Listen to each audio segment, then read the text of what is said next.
A few months ago, Sophie left New York to visit France.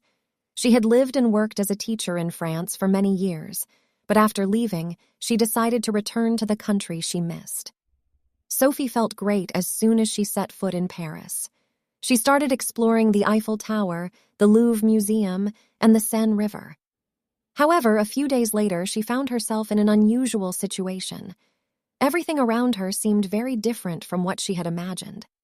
Like many tourists in Paris, Sophie had fallen victim to Paris syndrome. As she wandered around the city, Sophie began to believe that Paris was not really what she had imagined. The streets were much more crowded and noisy, people were less kind, and everything was not as romantic as she had expected. When Sophie looked back on the beautiful memories of her time in France, she realized that reality did not match these dreams. Sophie's condition worsened over time. She had eating and drinking problems, excessive anxiety and panic attacks, and even hallucinations. Eventually, Sophie forced herself to leave France and return to New York.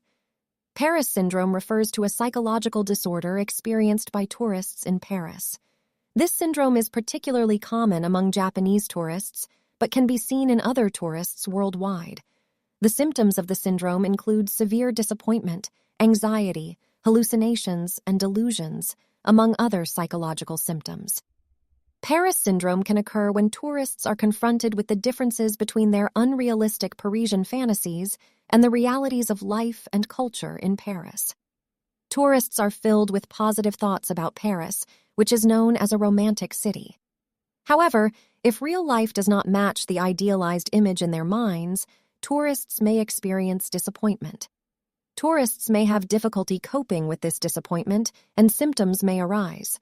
Symptoms may include psychotic episodes, high levels of anxiety, self-harm behaviors, severe panic attacks, sweating, rapid heartbeats, insomnia, and hallucinations.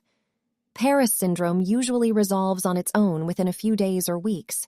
However, if symptoms persist for a long time, tourists should seek professional help. Treatment can help manage symptoms and help tourists develop a more realistic perspective about Paris and real life.